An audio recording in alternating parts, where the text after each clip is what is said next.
안녕하세요. 루장입니다. 2021년 테슬라의 대항마로 불리던 루시드 모터스. 하지만 지금은 주가가 97% 이상 폭락하며 역사상 최저 수준에 머물러 있습니다.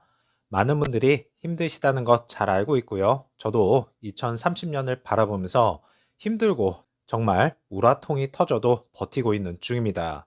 그럼에도 불구하고 아직 끝난 건 아닙니다.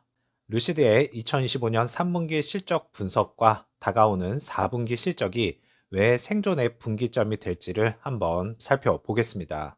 11월 첫째 주 루시드 주가는 마이너스 6% 급락, 9월 초 기록한 사상 최저가 15.25에 다시 근접했죠. 2021년 상장 직후 고점에서 무려 97% 하락했습니다. 8월 말에는 리버스 스플릿 1대10 이후에도요, 19.8에서 15.25로 내려앉았고요. 역분할 효과는 사실상 사라졌다고 봅니다. 한때 9월 저점 이후 3주 만에 50% 정도 반등했지만 이후 다시 마이너스 32%나 급락했습니다. 시장은 여전히 루시드를 신뢰하지 못하는 것 같습니다. 그래서 투자자 입장에선 저점 매수의 유혹이 있지만 기업 펀더멘털이 회복되지 않은 상황에서의 반등은 일시적 기술적 랠리에 불과할 가능성이 크다고 보고 있는 것이죠. 2025년 하반기 루시드의 타임라인은 극단적으로 압축되어 있습니다. 7월 중순에 리버스 스플릿, 우버와 누로 로보택시 협약 발표, 8월 중순에는요, 주주 승인 완료로 9월 2일에 공식적으로 시행이 됐습니다. 10월 7일은 3분기 생산 납품 실적 미달, 주가가 마이너스 9% 급락했고요. 10월 말에는 엔비디아 드라이브 토르 통합 발표가 있었습니다. 단기적으로는 플러스 4% 반등 후 다시 재하락했습니다. 즉, 루시드는 기술과 파트너십에선 진전을 보였지만 그 성과가 매출과 신뢰 회복으로 연결되지 못한 게 문제였습니다. 2분기 매출은 259.4 밀리언 달러, 하지만 순손실은 855.3 밀리언 달러로 전년 대비 오히려 확대됐습니다. 주요 원인은 명확하죠. 생산 효율화 지연, 고정비 부담, 그리고 IRA 종료의 여파입니다. 즉, 매출은 늘었어도 손실률 구조 자체가 개선되지 않은 상태죠. 이런 상황에선 매출 성장보다 손실 축소율이 핵심 지표가 될 것입니다. 투자자들은 이제 얼마를 팔았는가 보다는 얼마나 덜 잃고 있는가를 보기 시작했습니다. 생산과 납품 현황을 보면 성장 중이지만 목표는 아직 멀다고 느껴집니다. 1분기에 생산 납품 대수는 2212대, 2분기에는 3863대, 3분기에는 4078대입니다.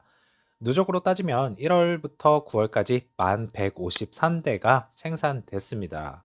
증가세는 유지되고 있지만 목표치엔 턱없이 부족합니다. 남은 두 달 동안 분기당 8,000대 이상 생산해야 연간 목표를 도달할 수 있었는데 현 실적 추세로는 사실상 불가능에 가깝다고 보고 있죠. 하지만 마크 윈터 호프의 말처럼 생산이 대량으로 현재 이루어지고 있다면 불가능한 것도 아니라고 봅니다. 그리고 장기적으로 봤을 때도 루시드가 원래 제시했던 목표치와는 크게 차이가 있죠. 2022년도에는 2만 대, 실제로는 4,369대, 2023년에는 4만 9천 대, 실제로는 6천 대, 2024년에는 9만 대, 실제로는 만 대입니다. 2025년에는 13만 5천 대 목표인데요. 너무나 차이가 크죠. 계획 대비 실제 실적은 3배에서 5배 차이입니다. 2021년 IPO 당시 제시했던 성장 로드맵이 이젠 거의 신뢰를 잃은 상태로 투자자들도 많이 떠나간 상태입니다. 다만 그래비티 SUV와 AMP2 공장 가동률 상승이 하반기 모멘텀으로 작용할 가능성은 여전히 남아있다고 봅니다. 2월 말에 피터 롤린슨 CEO 겸 CTO가 전격 사임했죠.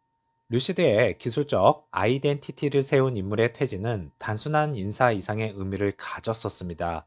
그래서 현재 마크 윈터 호프가 임시 CEO로 경영을 총괄 중이고요. 이사회는 새로운 리더를 물색 중인데요. 이것 또한 빨리 결정이 돼야 됩니다.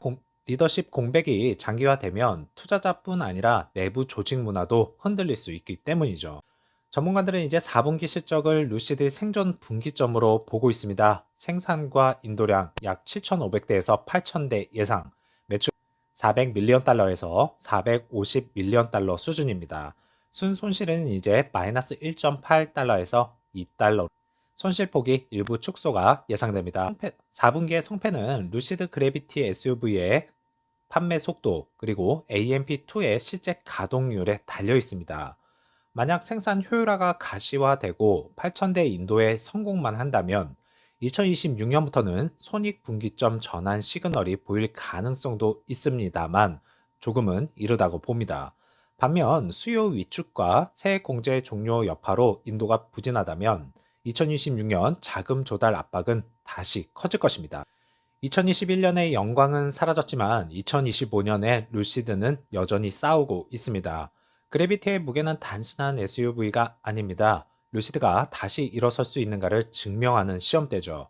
모든 기업이 위기를 겪지만 그 위기에서 진짜가 만들어집니다.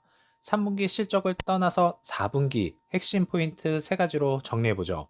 생산, 납품 회복이 가능한가? 두 번째로 손실 구조가 개선되는가? 세 번째로 새로운 리더십이 신뢰를 회복할 수 있는가입니다. 4분기 실적은 그 모든 질문에 대한 첫 번째 답이 될 것이고요. 그 전에 3분기 실적 발표에서 조금이라도 긍정적인 메시지가 나와주길 바라겠습니다. 그것이 주주들이 원하는 답이니까요. 자, 모두들 힘듭니다. 힘내시기 바라겠고요. 다음 영상에서 찾아뵙겠습니다. 감사합니다.